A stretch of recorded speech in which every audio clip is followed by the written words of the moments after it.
नमस्कार। खबर उत्तराखंड में आप सभी का स्वागत है। मैं हूं आपके साथ गरिमा वाजपेयी। खबरों में आगे बढ़ेंगे उससे पहले एक नजर आज की सुर्खियों पर डालेंगे। उत्तराखंड में विशेषज्ञ डॉक्टरों के तबादलों पर हाईकोर्ट सख्त, हमें सरकार ने मांगा जवाब।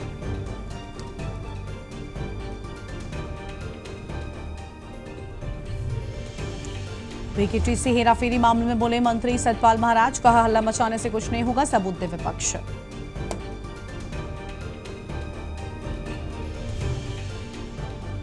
उत्तराखंड में 71 लाख वोटर्स के फॉर्म हुए डिजिटाइज, 8 लाख से अधिक नाम कट सकते हैं।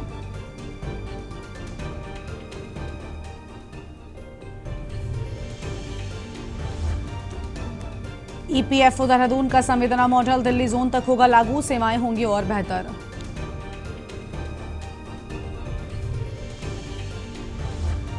उत्तराखंड के 34 ग्रामीण मार्ग बंद, सबसे अधिक चमोली प्रभावित, 11.5 घंटे बंद रहा बद्रीनाथ हाईवे।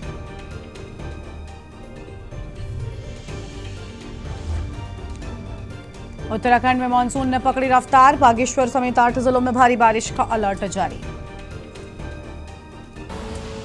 आप देख रहे हैं के न्यूज, खबरों का सारथी। रुक करते हैं खबरों की ओर। उत्तराखंड के मुख्यमंत्री पुष्कर सिंह धामी ने रविवार को जनपद चंपावत के टनकपुर क्षेत्र को एक बड़ी सौगात दी है। सीएम धामी ने टनकपुर में लगभग 60 करोड़ की लागत से बनने वाली शारदा तटबंध निर्माण कार्य का विधि विधान से शिलान्यास किया और इस दौरान उन्होंने शारदा नदी के तट पर पूजा अर्चना कर इस महत्वाकांक्षी परियोजना के सफल और सुरक्षित संपन्न होने की प्रार्थना की है। शिलान्यास कार्यक्रम को संबोधित करते हुए मुख्यमंत्री धामी ने कहा कि टनकपुर क्षेत्र लंबे समय से शारदा नदी के उफान, बाढ़ और भूमि कटाव की मार झेलता रहा है। इस तटबंध के निर्माण से क्षेत्रवासियों को इस गंभीर समस्या से हमेशा के लिए राहत मिल जाएगी।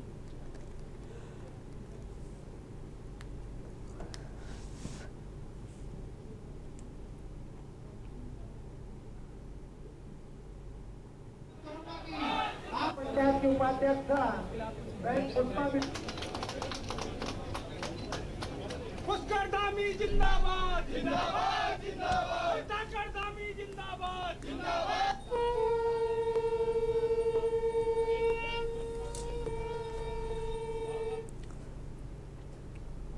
अगली खबर चंपावत से है, जहां पर कैलाश मानसरोवर यात्रा 2026 के पहले 39 सदस्यीय जत्थे को टनकपुर टीआरसी से हरी झंडी दिखाकर अगले पड़ाव को रवाना किया गया। इससे पहले टीआरसी परिसर में सीएम धामी ने सभी मानसरोवर यात्रियों से आत्मीय मुलाकात कर श्रद्धालुओं को भोलेनाथ की पट्टिका एवं रुद्राक्ष की माला भेंट की। पहले जत्थे के सभी तीर्थयात्री शनिवार शाम को ही टनकपुर टीआरसी पहुंच गए थे और सीएम धामी ने इस मौके पर सभी मानसरोवर यात्रियों का स्वागत अभिनंदन करते हुए कहा कि सभी तीर्थयात्रियों की यात्रा सुगम एवं सुरक्षित यात्रा की भोलेनाथ से कामना करते हैं।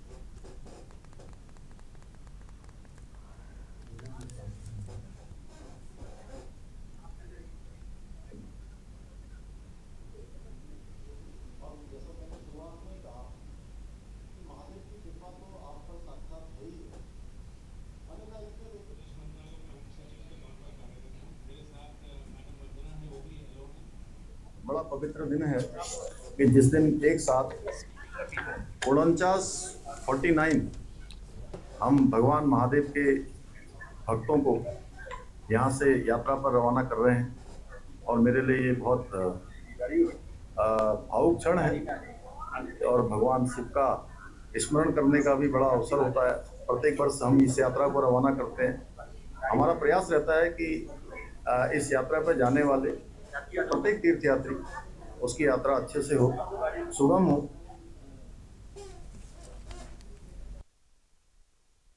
अजीत सिंह पवार के निर्देशन में जनपद पुलिस ने एक बार फिर त्वरित एवं प्रभावी कार्रवाई का परिचय देते हुए लगभग 8 लाख मूल्य के बिजली लाइन निर्माण सामग्री चोरी प्रकरण का सफल अनावरण कर 100% माल बरामद करते हुए आरोपियों को गिरफ्तार किया है। और 4 जुलाई 2026 को टीएस पावर कॉर्पोरेशन लिमिटेड में साइट इंजीनियर द्वारा कोतवाली कर्णप्रयाग में सूचना दी गई थी कि आरडीएसएस परियोजना के अंतर्गत कर्णप्रयाग क्षेत्र के गाँव में बिजली लाइन बदलने हेतु साइट पर रखी गई लगभग 1100 मीटर पीवीसी केबल और 3 से 4 क्विंटल एल्युमिनियम वायर एवं हार्डवेयर सामग्री अज्ञात चोरों के द्वारा चोरी करी गई और इस मामले पर कार्रवाई करते हुए पुलिस टीम के द्वारा जांच की गई।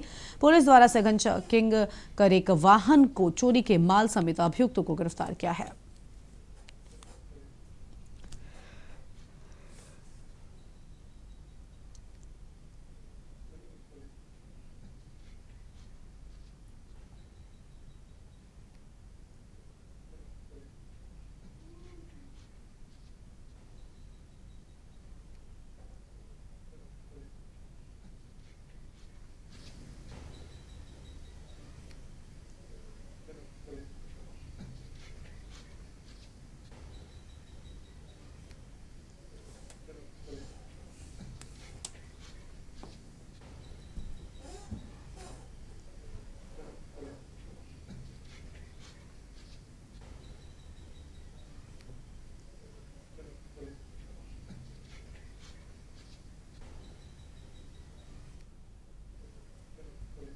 चमोली जनपद अंतर्गत कर्णप्रयाग क्षेत्र के नौटी, पुडियाड़ी एवं जाग गांव में सूचना मिली थी कि बिजली लाइन बदलने हेतु साइट पर रखी गई लगभग 1100 मीटर पीवीसी केबल और 3 से 4 कुंतल एल्युमिनियम वायर एवं हार्डवेयर सामग्री दिनांक 4 जुलाई को अज्ञात चोरों द्वारा चोरी कर ली गई है, जिसपे सीओ कर्णप्रयाग श्री टी.एस. राणा के मार्गदर्शन में प्रभारी निरीक्षक कर्णप्रयाग विनोद थपलियाल के निर्देशन में पुलिस टीम का गठन किया गया, जिसमें बाजार चौकी इंचार्ज सरोज नोटियाल, गौचर चौकी इंचार्ज मानवेंद्र गोसाई, अपर उप निरीक्षक विजय पोला, अपर उप निरीक्षक Ganesh Kumar, head constable Ashok Rawat, head constable Hanumant और कांस्टेबल सुशील कुमार को तैनात किया गया था।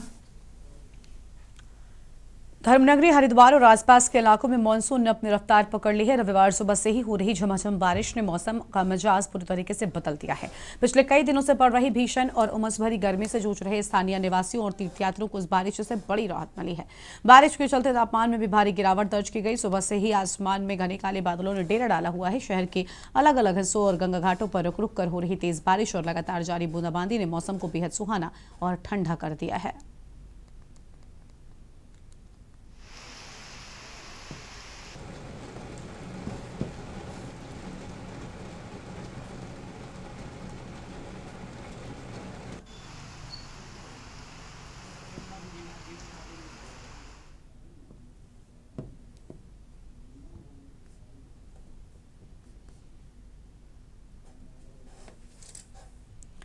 उधम सिंह नगर जनपद के गदरपुर क्षेत्र में देर रात पुलिस और बदमाशों के बीच हुई मुठभेड़ से हड़कंप मच गया। एसओजी और गदरपुर पुलिस की संयुक्त कार्रवाई के दौरान गौकशी के वांछित आरोपी ने, आपको बता दें कि पुलिस पर जानलेवा फायरिंग कर दी। पुलिस द्वारा आत्मरक्षा में की गई जवाबी फायरिंग में मुख्य आरोपी के पैर में गोली लगी है, जिसे मौके पर ही गिरफ्तार कर लिया गया है।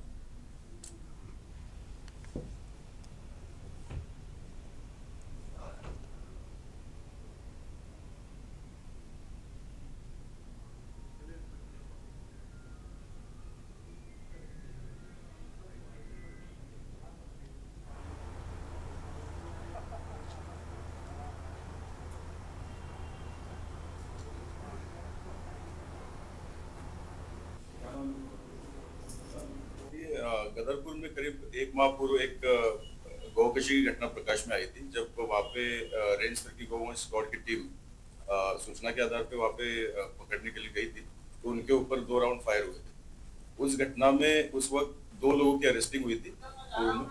इसमें 2 व्यक्ति फरार थे, जिसमें से आज ये जो कल रात की जो घटना है, इसमें एसओजी टीम को सूचना मिली थी कि ये व्यक्ति जो गदरपुर के गौकशी में शामिल था, वो ग्राम पनोरा के आसपास है, और वहाँ सूचना के मिलते ही त्वरित एसओजी टीम और थाने की टीम वहाँ के लिए रवाना हुई थी।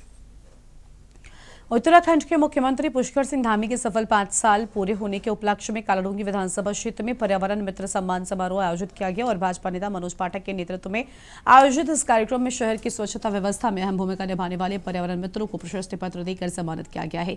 दीप प्रज्वलन के साथ समारोह की शुरुआत की गई। इस दौरान पर्यावरण मित्रों ने अपने अनुभव भी साझा किए हैं।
प्रदेश के यशस्वी मुख्यमंत्री जी को श्रीमान पुष्कर सिंह धामी जी को 5 वर्ष काल पूरे हुए। हम सब बहुत उत्साहित हैं। श्रेष्ठतम कार्यकाल उनका रहा, जो भी भारत देश के प्रधानमंत्री जी के द्वारा और प्रदेश में उनके द्वारा अंतिम छोर के व्यक्ति के लिए जो योजनाएं बनाई गई, उन योजनाओं का धरातल पर 100% क्रियान्वयन होते हुए सब लोग हर्षित हैं, पल्लवित हैं, पुष्पित हैं और बिल्कुल एकदम उत्साह से लबरेज हैं। इसी अवसर पर हमने आज जो है अंत्योदय जो पर्यावरण मित्र हमारे हैं, हमारी बहनें हैं। खबर है कालाडूंगी से, जहां पर विधानसभा के वरिष्ठ कांग्रेसी नेता तारा सिंह नेगी ने सैकड़ों समर्थकों के साथ कांग्रेस छोड़ उत्तराखंड क्रांति दल की सदस्यता ग्रहण कर ली है। सदस्यता कार्यक्रम में यूकेडी के वरिष्ठ नेता काशी सिंह एरा, पूर्व विधायक नारायण सिंह चंतवाल और पुष्पेंद्र त्रिपाठी सहित कई नेता मौजूद रहे। इस मौके पर काशी सिंह एरा ने कहा कि प्रदेश की जनता राष्ट्रीय दलों से निराश और लगातार यूकेडी से जुड़ रही है। वहीं तारा सिंह नेगी ने कहा उत्तराखंड की भौगोलिक परिस्थितियों और राज्य हित के मुद्दों को देखते हुए उन्होंने यूकेडी का दामन थामा है।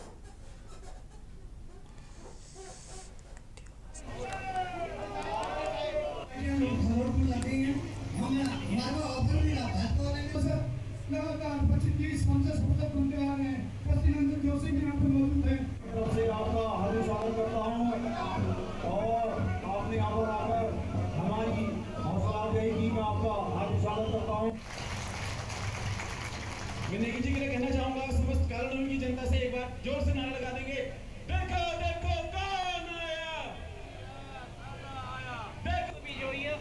आपने बताया कि कालाडूंगी की जनता का स्नेह, सहयोग, समर्थन उत्तराखंड क्रांति दल को पूर्व में भी मिलता रहा है और उत्तराखंड क्रांति दल ने भी प्रतिनिधि के रूप में अपनी क्षमता से जो हो सकता हमारे साथियों ने यहाँ काम भी किया है।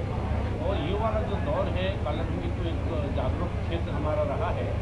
पूरे उत्तराखंड के अंदर जो 25-26 सालों के लोगों को उम्मीद थी राज्य बनने के बाद राज्य के जो सपने थे वो धरातल पर उतरेंगे।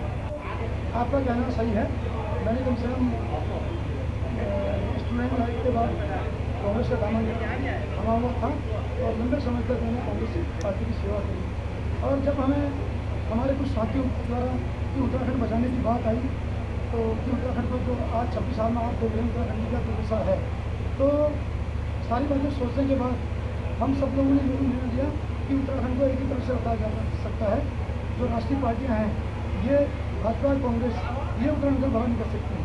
ये सैकड़ों हजारों की संख्या में नौजवान और हमारी मातृशक्ति ने उत्तराखंड का की सदस्यता ली है और ये साबित किया है कि जनता में जो बदलाव की भावना है, जनता जो भाजपा और कांग्रेस को इस देश का लुटेरा समझती है, इस देश को भ्रष्टाचार में डुबाने वाला समझती है, उनके खिलाफ इनका गुस्सा है। उसी का इतिहास उन्होंने यहाँ यूकेडी की सदस्यता लेने में की है। खबर है देहरादून से, जहां पर अपर मुख्य निर्वाचन अधिकारी डॉक्टर विजय कुमार जोगदंडे ने बताया कि प्रदेश में 8 जून से 7 जुलाई तक चले विशेष अभियान के तहत बीएलओ के द्वारा घर घर जाकर 100% मतदाताओं को एन्यूमरेशन फॉर्म वितरित किए जा चुके हैं। राज्य के कुल 79 लाख मतदाताओं में से अब तक 71,16,000 मतदाता के फॉर्म डिजिटाइज कर दिए गए हैं, जबकि 8,41,000 मतदाताओं को नॉन कलेक्टेबल श्रेणी में रखा गया है।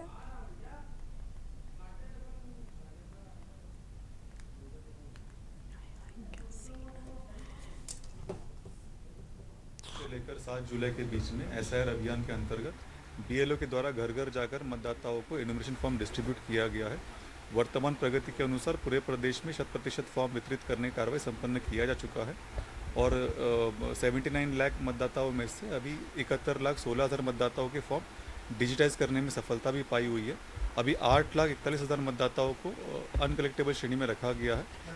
प्राप्त जानकारी के अनुसार इस 8,41,000 मतदाताओं में से 1,24,000 मतदाता ऐसे हैं जो मृत श्रेणी में पाए गए हैं, तो उनका फॉर्म 7 भरकर डिलीट करने की कार्रवाई भविष्य में किया जाएगा।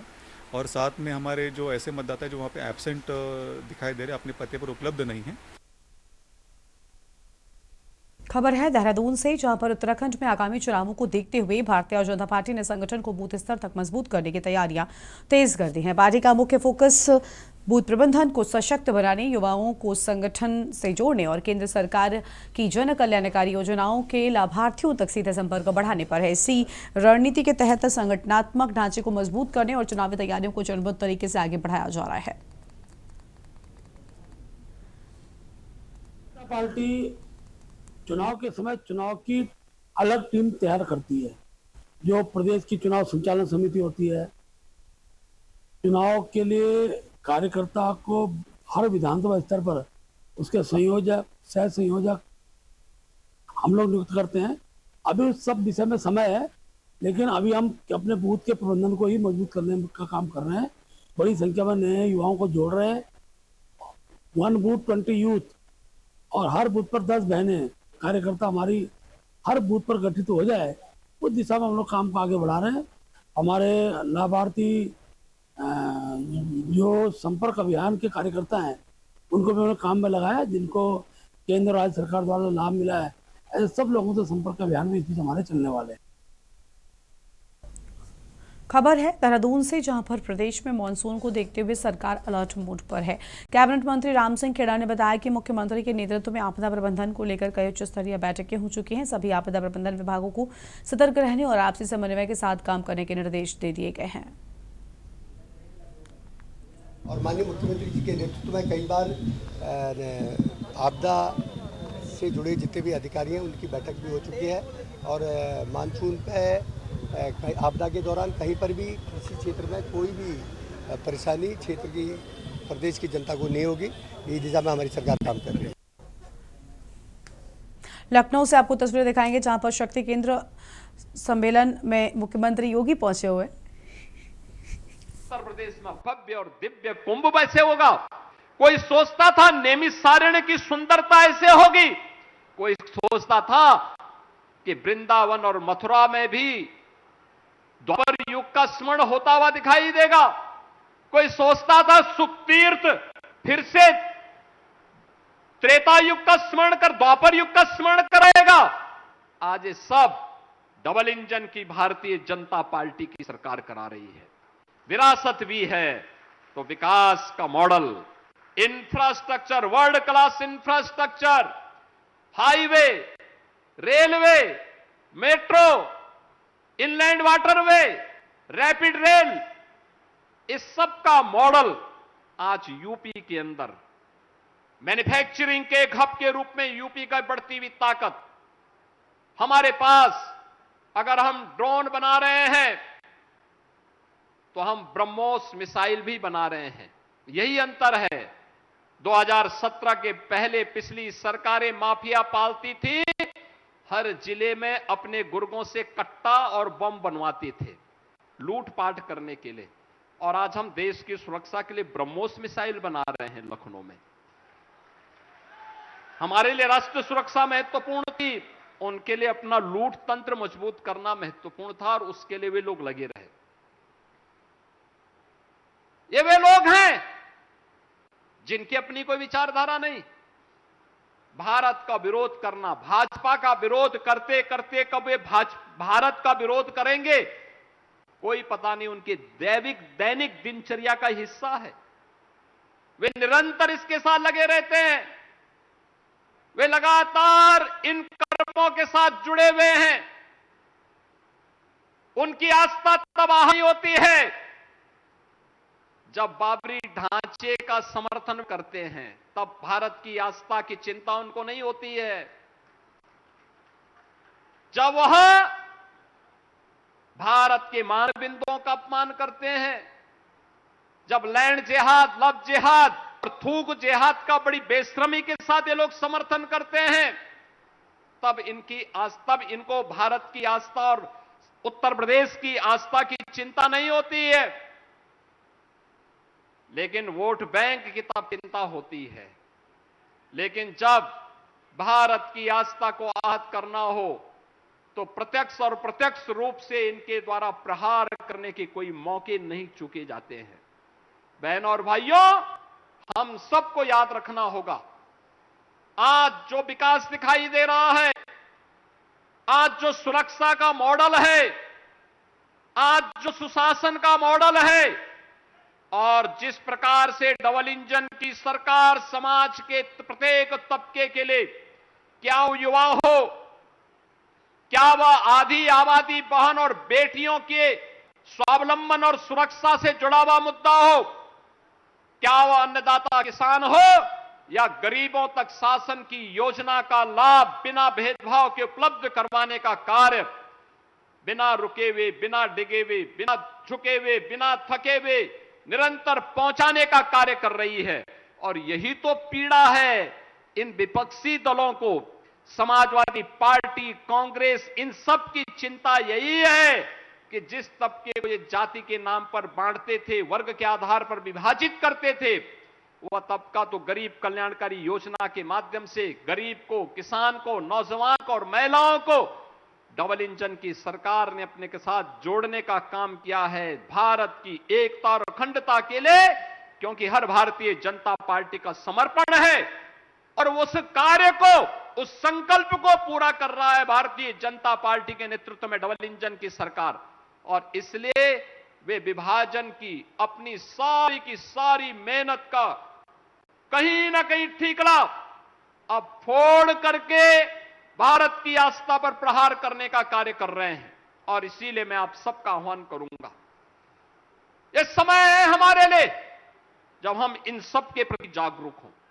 शक्ति केंद्र का मतलब भारत की लोकतांत्रिक व्यवस्था का वह केंद्र बिंदु जहां से एक एक मतदाता के साथ हमारा संवाद शुरू होता है।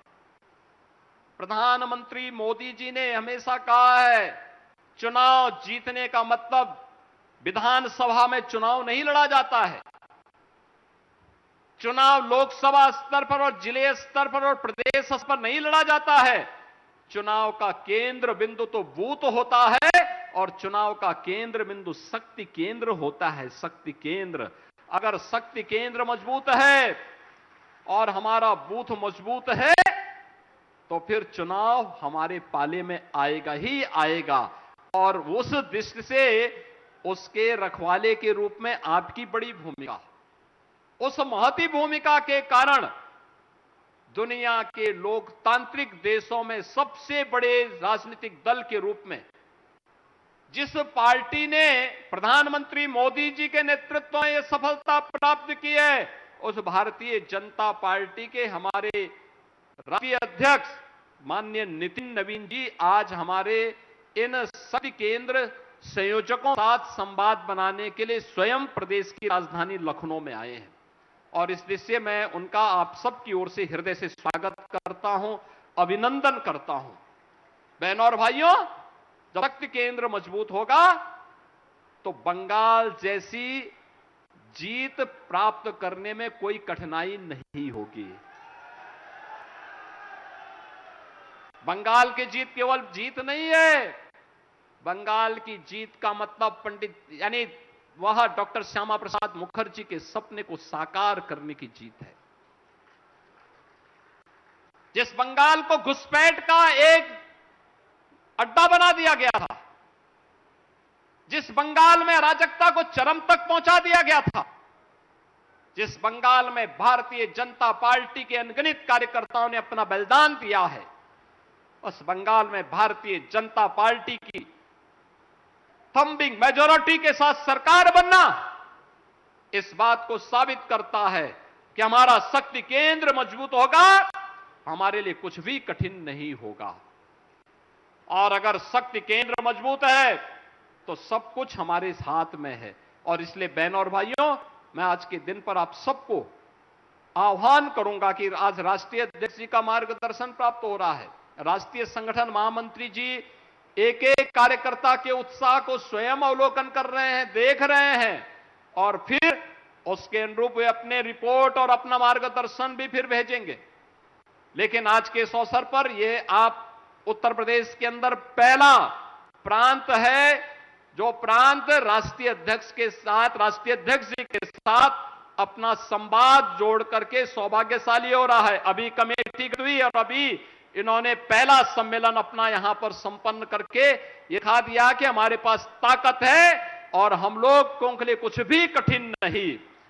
मैं आज के इस अवसर पर आप सबको इस बात के लिए आश्वस्त करता हूं, अपने शक्ति केंद्र का जो कार्य योजना यहां पर अभी प्रदेश अध्यक्ष जी ने आपको दी है, हर माह अंतिम रविवार के दिन मन के बात के साथ उस हर बूथ और हर शक्ति केंद्र के कार्यकर्ताओं को एकजुट होकर के मन की बात को सुनना और प्रधानमंत्री जी किन किन बिंदुओं की ओर चर्चा कर रहे हैं उनको नोट करना, जो आपके प्रदेश से संबंधित हैं उनके बारे में चर्चा करना, और फिर अगर आपके यहां कोई उतारने की कोई ऐसी कार्य है, करणीय कार्य को नोट करते हुए उसको लागू का कार्य अगर कर सकेंगे तो आने वाले समय, लंबे समय तक हम न केवल भारतीय जनता पार्टी के लिए, अपितु भारतीय जनता पार्टी के साथ ही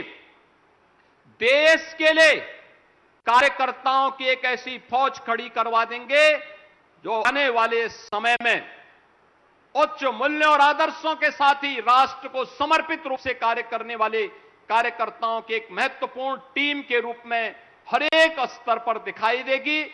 इस विश्वास के साथ आज जब आप यहां पर आए हैं, हम जानते हैं भीषण गर्मी है। इस भीषण गर्मी में राष्ट्रीय अध्यक्ष जी लगातार कार्यक्रम कर रहे हैं, लगातार उनके दौरे चल रहे हैं, अलग अलग राज्यों में भी चल रहे हैं, और कल से ही कल ठीक 11 बजे वे लखनऊ में एयरपोर्ट पर उतरे और 11 बजे से लगातार उनका कार्यक्रम देर रात्रि तक, 12 बजे तक उनका कार्यक्रम कार्यकर्ताओं से मिलन का चलता रहा। अलग अलग कार्यक्रमों के माध्यम से आज प्रातः काल से ही 8:30 बजे से ही उनके कार्यक्रम निरंतर चल रहे हैं, बिना रुके, बिना डिगे, बिना थके। यही है भारतीय जनता पार्टी की यात्रा। चरेवेती चरेवेती के इस मंत्र को हम सबको भी अपने जीवन में अंगीकार करना होगा। और मैं आपको आश्वस्त करता हूं, सरकार आप ही है, आपके सम्मान के विरुद्ध कोई आचरण नहीं कर सकता है। आपके हितों और आपके मूल्यों, आपके आदर्शों के विरुद्ध कोई आचरण नहीं करेगा। और हम सबका आदर्श, हम सबकी प्रेरणा वही है जो हमारा केंद्रीय नेतृत्व होगा, और हमारा प्रेरणा वही है जो ये राष्ट्र प्रेरणा की 3 महान विभूतियों के नाम पर यहां पर राष्ट्र प्रेरणा स्थल बना हुआ है। जो प्रेरणा उन्होंने दी वो हमारे जीवन का मंत्र है, और उस मंत्र को जब भी हम आगे बढ़ाएंगे, अपने जीवन में अंगीकार करेंगे, तो आपके सम्मान के विरुद्ध आचरण करने का दुस्साहस कोई नहीं कर पाएगा। इस विश्वास के साथ एक बार फिर से मैं आज के इस अवसर पर राष्ट्रीय अध्यक्ष जी का, माननीय नितिन नवीन जी का इस शक्ति केंद्र संयोजकों के सम्मेलन में हृदय से स्वागत करता हूं, अभिनंदन करता हूं। राष्ट्रीय महामंत्री जी का हृदय से स्वागत करता हूं, अभिनंदन करता हूं। आप सभी का भी मैं अभिनंदन करता हूं कि इस भीषण गर्मी में पिछले 3 घंटे से आप बैठ करके पूरे मजबूती के साथ आपने साबित किया है कि हम लोग सम और विषम परिस्थितियों में कार्य करने के लिए में सक्षम हैं, और उसी अनुरूप अपना परिणाम भी देंगे। इस विश्वास के साथ आप सबके प्रति मेरी मंगल में शुभकामनाएं हैं। धन्यवाद। जय हिंद, जय जय श्री राम।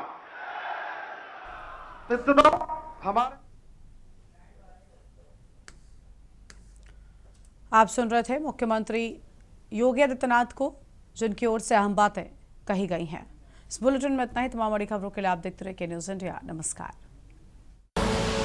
आप देख रहे हैं के न्यूज़, खबरों का सारथी।